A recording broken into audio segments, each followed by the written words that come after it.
새벽나라 친구들 반갑습니다. 오늘 말씀을 함께 나눌 안유택 전도사입니다.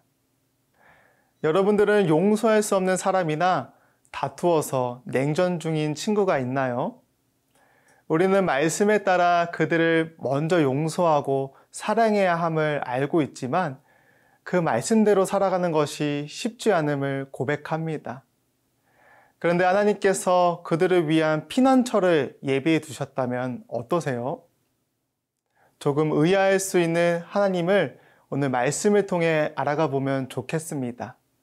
오늘 말씀의 주제는 자비와 공의의 하나님입니다. 오늘의 말씀은 민수기 35장 9절에서 21절입니다. 여호와께서 모세에게 말씀하셨습니다. 이스라엘 백성들에게 말해 일러라. 너희가 요단강을 건너 가나안으로 들어가게 되면 성들 몇을 골라 도피성으로 삼으라. 그리고 실수로 사람을 죽인 사람이 그곳으로 피할 수 있도록 하라. 그곳은 복수하려는 사람에게서 도피할 곳이 될 것이다. 살인한 사람이 재판을 받기 위해 회중 앞에 서기 전까지 죽지 않게 하려는 것이다. 너희가 줄 6개의 성들은 너희를 위한 도피성이 될 것이다. 요단강 이편의 3개, 가나안 땅의 3개의 성을 도피성으로 주라. 이 6개의 성들은 이스라엘 자손들과 그 가운데 살고 있는 외국 사람들을 위한 도피성이 될 것이다. 누구든지 실수로 사람을 죽인 사람이 그곳으로 도피할 수 있게 하라.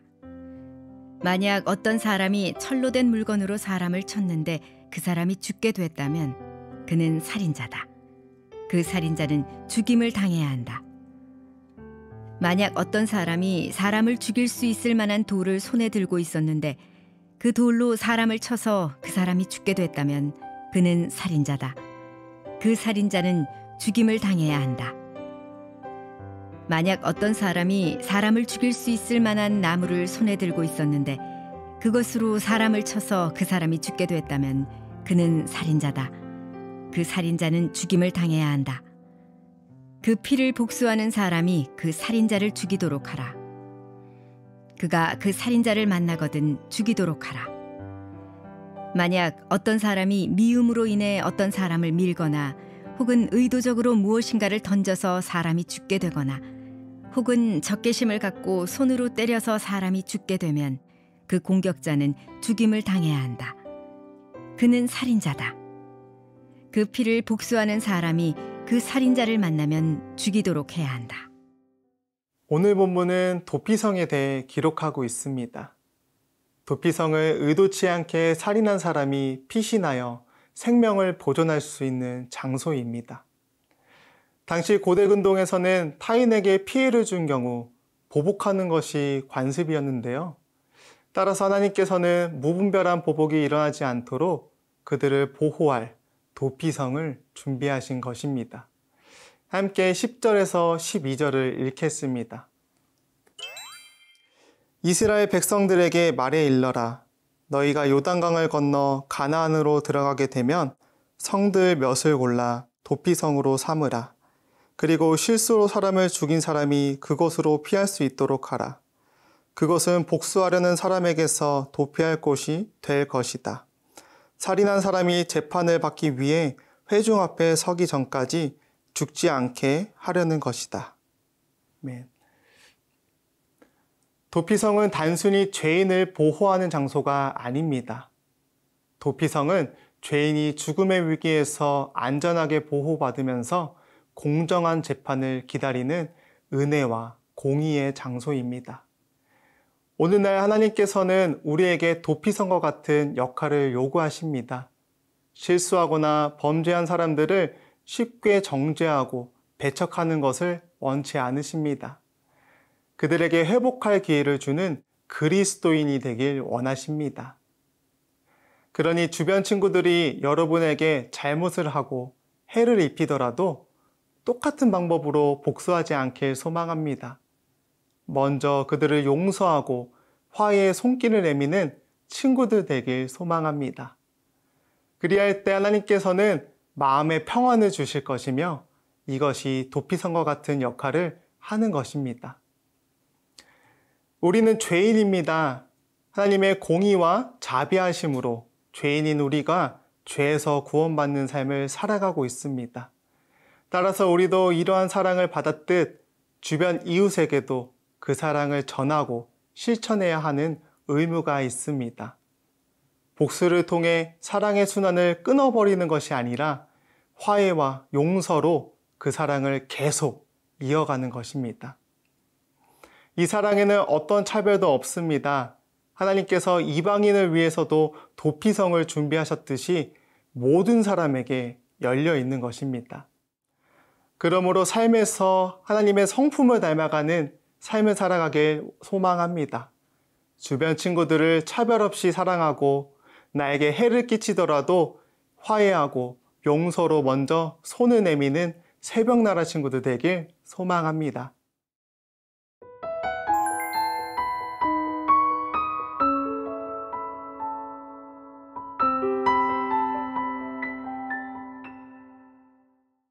도피성은 무분별한 복수와 살인을 막기 위한 생명을 귀히 여기시는 하나님의 배려이기도 합니다. 하지만 악의를 품고 의도적으로 살인하는 사람에게는 엄격하게 처벌하도록 명령하십니다. 함께 20절에서 21절을 읽겠습니다. 만약 어떤 사람이 미움으로 인해 어떤 사람을 밀거나 혹은 의도적으로 무엇인가를 던져서 사람이 죽게 되거나 혹은 적개심을 갖고 손으로 때려서 사람이 죽게 되면 그 공격자는 죽임을 당해야 한다.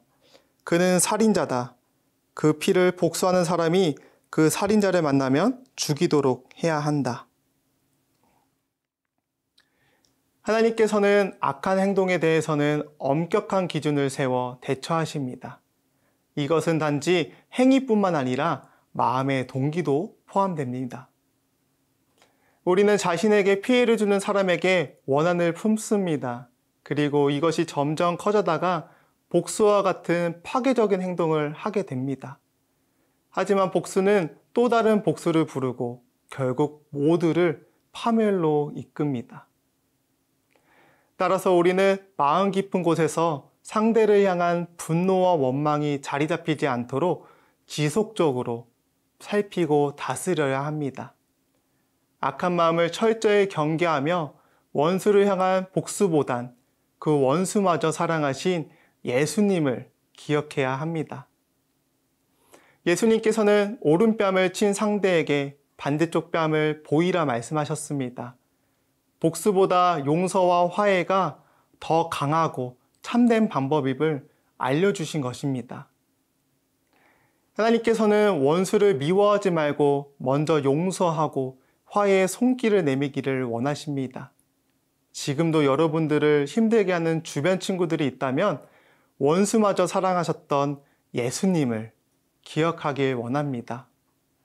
그 친구를 용서하고 먼저 사랑할 수 있는 용기를 가진 새벽나라 친구들 되길 간절히 소망합니다. 사랑의 하나님, 하나님의 사랑 덕분에 은혜를 누리며 살고 있지만 그 사랑을 잊고 친구들을 원망하고 미워했던 저의 모습을 회개합니다. 나를 힘들게 하는 친구들을 사랑하는 것은 쉽지 않습니다. 하지만 그 어려운 길을 하나님과 함께 걸어가길 소망합니다. 나를 힘들게 하는 친구들을 미워하기보다 사랑할 수 있는 용기를 허락해 주세요. 저희의 삶이 예수님의 성품을 닮아가길 소망합니다. 예수님의 이름으로 기도합니다. 아멘.